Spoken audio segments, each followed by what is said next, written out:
Fish.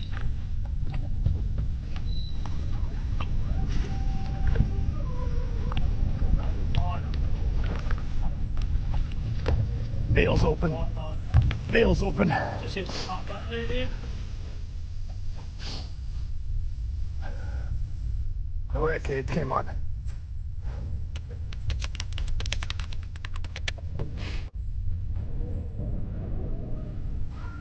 Oh, he's off.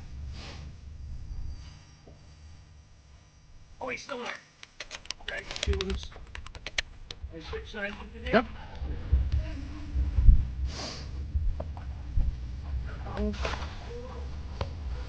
Nope, nope. Turn him easy. Got him.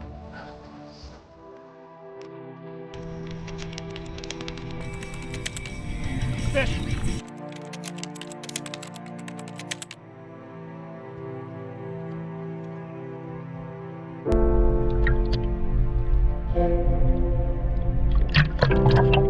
All right, guys, 54 bust is back on one of our favorite lakes. We Kind of where it started. Yeah, exactly. Hey, Dave? Yeah. We called an audible. We're like, where are we going today? I suggested something. Dave's like, F that lake. We're going here. We had to give it a shot, and we stopped, visit some of our really cool friends that own a camp here, and got everything set up. Took the time to get the mics going, the cameras up, everything set up. Last night in the shop, I put a heavy head weight on the pitbull from Musky Innovations. I just had a feeling in that kiwi walleye color it was going to be good, and I told Dave, I'm like, I want to try that hump through the narrows. Dave's like, what hump? Oh yeah, that hump. We got out here. I thought I hit bottom. Come in, I actually backed the drag off because it was pulling heavy, and I thought I lost it because the drag backed off too much. We got it in the net, and we'll be right back because Dave's going to need a hand here. Nice one in the bag. There we go.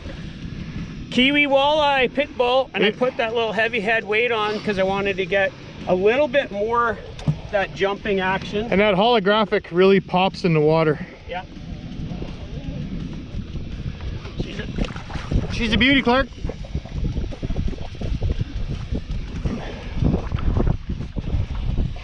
Push thick. 47 and a quarter, 47 and a half. 4-footer. It's a way to start a day, isn't it? It doesn't suck. The tail of the big one? Oh yeah. Okay. Yeah, it does not suck. Okay.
Probably cost us a muskie here, but that's okay. Get one over there. We'll blame it on somebody. Just back out. Don't drive through. You'll be in the rocks there. Yeah.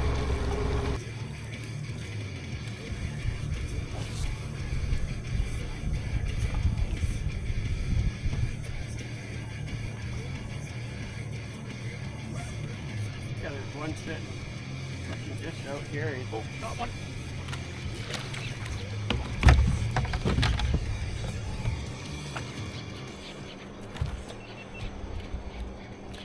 say? Yeah, I think it's cooperating so far.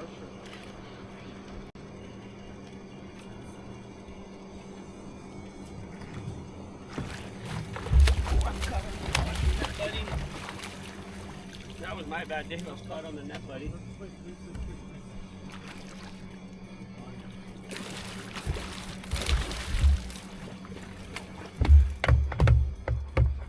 All right, guys, we are back. Dave just got one on what's going to turn out to be a show season 2025 Suick. So we won't really show you guys that, but that's going to be something that we'll definitely be showing this year at the shows. And Dave's putting a little bump 37. stick. 37, he says. So obviously we're just using, show that measure stick again, Dave. We're just using that floating stick because... Just for information for Muskies Canada. Yep. And we're gonna take a guesstimation on the girth because Muskies Canada wants that. So any of the bigger ones we'll probably girth, like probably could have did mine, but we'll take a guesstimate. All right, so Dave's gonna grab this one. It was on the, like I said, show color Suick, classic Canadian Shield spot. This has been fourth fish I've moved on this Suick in the last 15 minutes. Yeah, literally took a different style of dive and rise off, put on the Suick, and right away fish are coming on it. Yep. And I actually commented that it's just a slightly more subtle action than what Dave was using. And the other dive and rise would sink on the pause, whereas the Suick is rising. So. Yeah.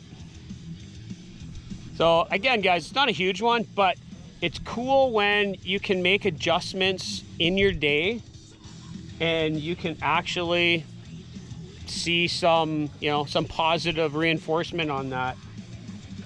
We got about 45 minutes left. We're almost on sunset and moonrise. We got full moon, so it's everything you want. It's starting to get fishy. Yeah, it's feeling fishy. We're gonna hit a spot right away here that's gonna be a good spot. Dave's full of the bloopers today. Yeah. Okay, I'm gonna spin around you here, Dave, and get in the sun. Just a little bit.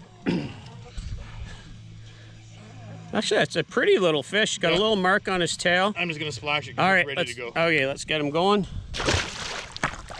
Ready to go. Torpedo. Pissed everywhere. Nice. Okay, so we're gonna cut this short because we want to keep fishing because we're like prime time. Like I said, moonrise, sunset. So we're gonna keep at it. We'll be right back with you guys and we'll wrap it up. If we don't get another one, we'll do a wrap up in the truck.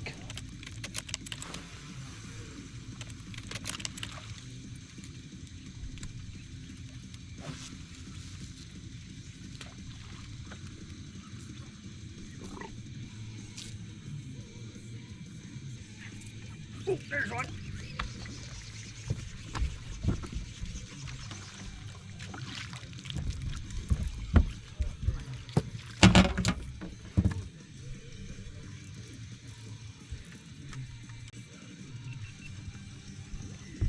On that side there.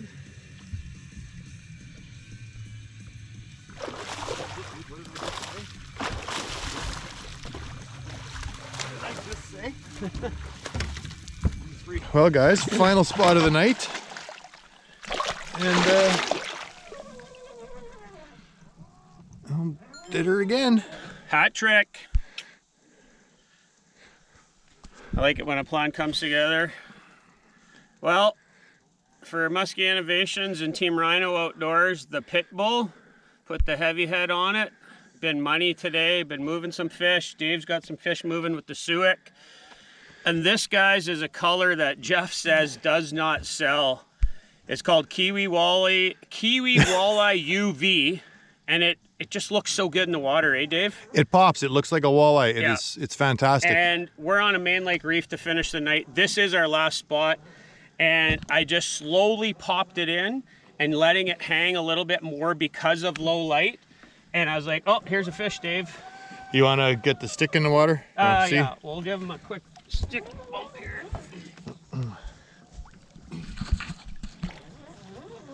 Oh, you gotta nut me with the net here.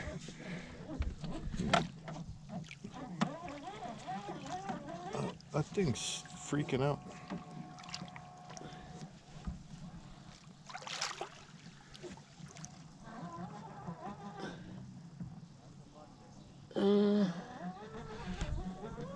about 44-ish. Oh, you were right. I was wrong. I hate when that happens. Hey, bud. Hey, take that's fisherman's fingers in there, bud. Thick little fish. Got him now. Okay, I'm gonna put you back. You're pretty green.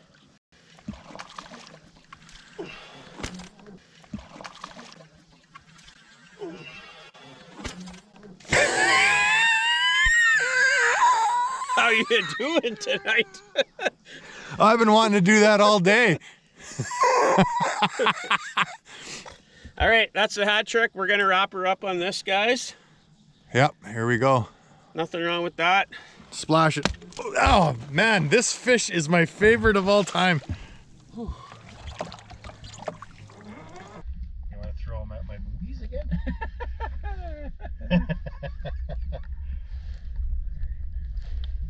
You good, bud, after all that?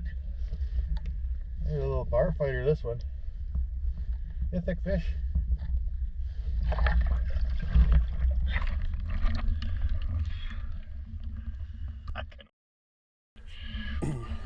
Every once in a while, a bait comes out that is so revolutionary, it changes the trajectory of musky fishing.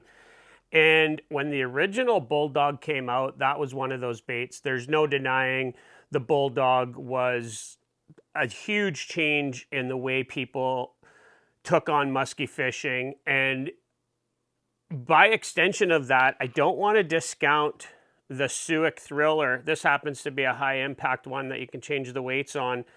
But Dave caught a fish on a 12-inch wood weighted Suick in this video as well. And those are two baits that sometimes we take for granted in today's world of boutique baits and of small batch builders and new show colors and new styles and new twists on a bait and different bait manufacturers doing something different. There's a million dive and rise baits, but there's only one original Suick Thriller. So when Team Rhino Outdoors and Musky Innovations come up with the idea, for the pitbull to fall between basically a rag, which I don't have on me, I got one in the boat, and this is the mag, to fall in between that. And I've gone on record by saying at first I wasn't overly interested, but the idea of the weight being a little bit more forward and just giving it a little more hop, and then as you see in this video, I added a heavy head on it to give it even more of that pronounced up and down movement. It just transforms a regular Bulldog into something that the regular or the mag doesn't do. This one, I have a heavy head as well because I like that exaggerated nose down dive. But I think to see the success that the pitbull has had this summer, and as of this recording in early October, I just caught a fall fish on a pitbull on Eagle Lake. So it's worked from the opening right up to fall, and it's a bait that I'm going to continue to throw, just like we continue to throw Suicks well into the fall time when we are throwing bait. So it's a testament to a great design, and it's a testament to a bait that just produces. And again, it's kind of a testament to all of you guys out there that are throwing pit bulls. And it would have been real easy for a lot of the public to just kind of overlook the pit bull as, oh, it's just another Bulldog variation. It could be seen as, oh, it's another money grab. But this one really does something unique. And the shallow version, even more so, it dances around like a glide bait. You can make it work like a dive and rise. You can pull pause. You can hop it. It really is a cool bait. So I just wanted to say that, you know, it's been a crazy year for the pit bull on a whole, been a crazy year for us on the pit bull. And again, not to leave out the Suick. The Suick has found another sweetheart kind of spot in our arsenal. Not that we weren't throwing it, it just sometimes going back to a familiar bait just gives you that air of confidence when you're out on the water. Welcome back to another Little Tikes breakdown. And today I want to do something a little bit different because it's a question I get asked a lot. And it's one that I'm going to dedicate today's little Tikes breakdown to my really good buddy and mentor really in the fishing industry, Kevin Wagner. He's such a good friend. He's helped me through the highs and lows of musky fishing. He's somebody that when I need an answer, I can call him. When I need advice, I can call him. When I need to vent, I can call him. Those friends are super, valuable in all aspects of our life, and especially in this musky industry. So today's breakdown is brought to you by Kevin Wagner. Okay, so guys, a question I get asked probably weekly all season is, when do I come to Canada and when is summer peak? When do I plan my trip?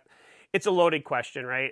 It all depends on the weather you want to deal with. It all depends on the style of fishing you want to deal with. A lot of guys want to come up early in the season because they want to catch that first Canadian muskie while they haven't seen a lot of baits.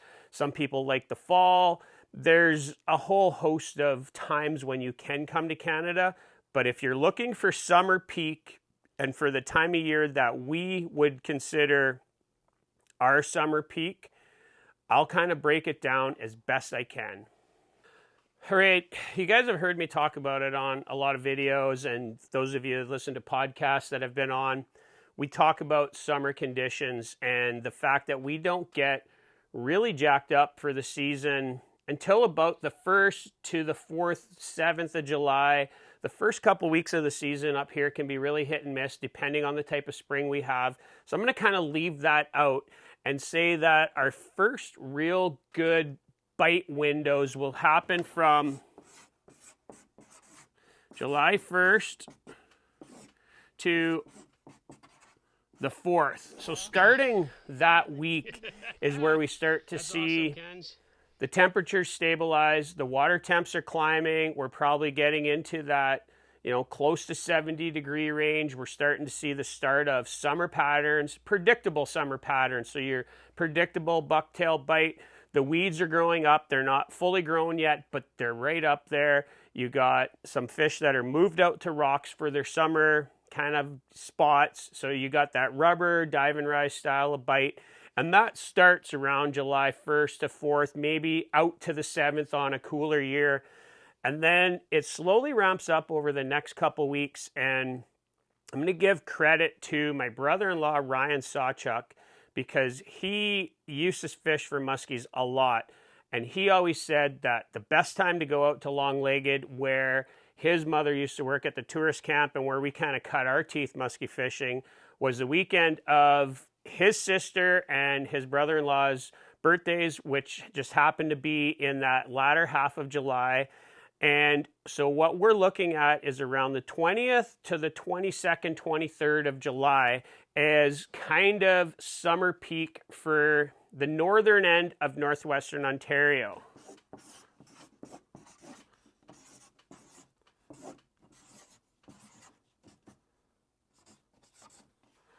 So the week starting around the July 20th is what we would consider summer peak. Your weeds are maxed out. Generally, water temps are as high as they're going to get. Some cases, just prior to that, we might see pushing into that 80-degree temperatures. And then if we get a little bit of a storm, it might drop back down. So we're hovering around the warmest water we're going to have of the year on that week.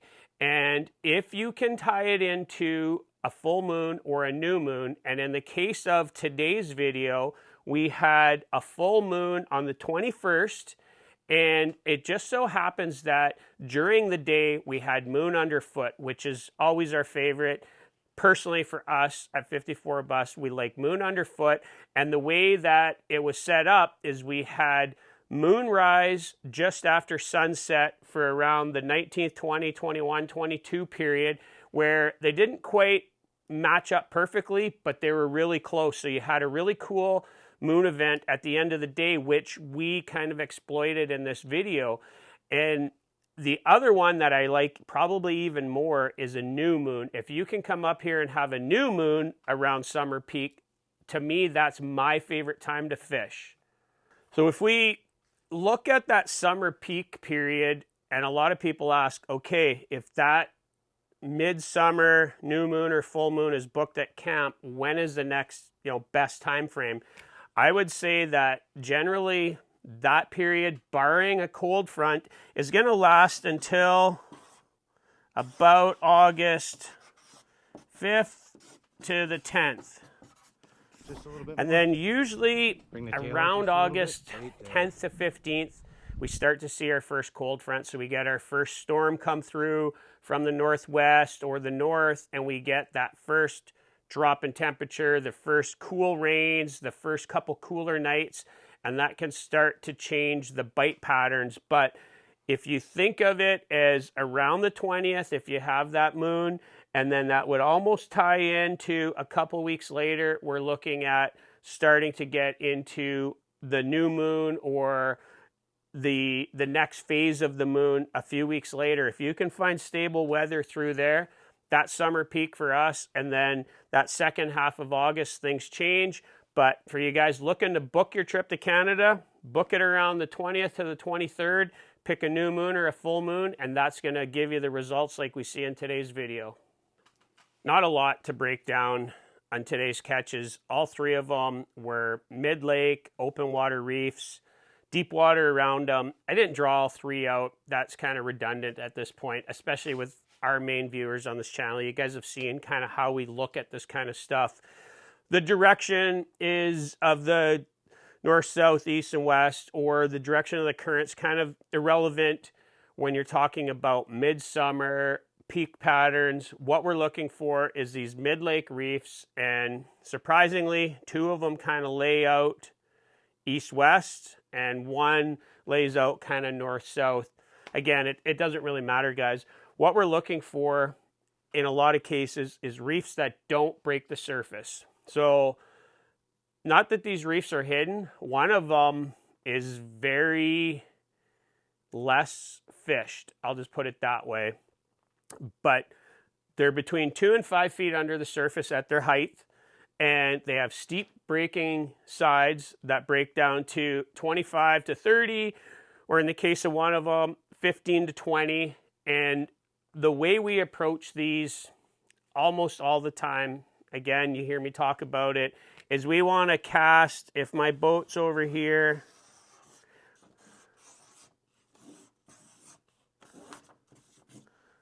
our first set of casts are always going to be at those break lines, even in the middle of summer, and especially in the case of those second two fish on the video, as we're getting into that prime time. I know there's going to be fish sitting up top, but I don't know for sure that there's going to be fish sitting around these edges. So I want to hit these edges first. In the case of the rubber and the Suick, I know we can pull fish off of these breaks. And if that doesn't work, as we roll around this stuff, we can easily go back in. I can throw on a bucktail, or Dave can throw on a bucktail at the front of the boat. I can throw on a top water at the back, and we can get right up on top. Or if we know there's a fish up on top, because we've moved one and it didn't bite the front bait, I can go with like an ultra slow flap tail, something like that. But we never try to target the top of it first. Always target those outside edges before you get up on top of it. Give yourself some room to work closer to it. It's very hard to work backwards. And in the case of the third fish, we had already worked around the edge, the main lake edge of that point, or this rock pile, and I actually cast up. Again, I'm not even trying to cast on top of it, I'm just trying to get close to it.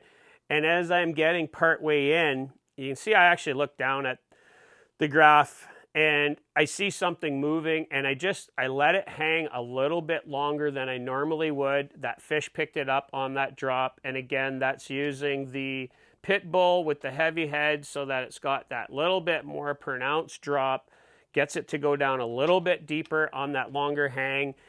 And that's something that I would say to all of you guys when you're up here fishing these open lake reefs like this, give yourself some time. Yeah, you can power fish. We power fish through these spots all the time. We know them obviously better than most, but it's about giving yourself time to cover that deep edge and then move up after you've kind of exhausted the outside. And in most cases, these are not that big that you can't do a deep run and then move in and do a shallower run. For Dave and I, these kind of evenings are the kinds that we just love. We laugh, we make jokes at each other. It's lighthearted. The fishing's good. It's easy to have a good time doing it. But it really helps when you pick really good baits. And we actually moved some other fish on a few other baits that turned out to be really good baits for us all season. So it's no surprise that we continually turn to, you know, those really good baits. And, you know, like the Suick, you can't go wrong with that. But this year, for me, it's been that pitbull. And I talk about the mods in the video. Check out the video right here where I go in depth on the mods that I do with the pitbull. It's helped me put more fish in the boat this summer, giving me even more confidence with that bait. Hopefully that will help you guys. And for now, 54 Bus is out of here. We'll catch you guys out on the water later.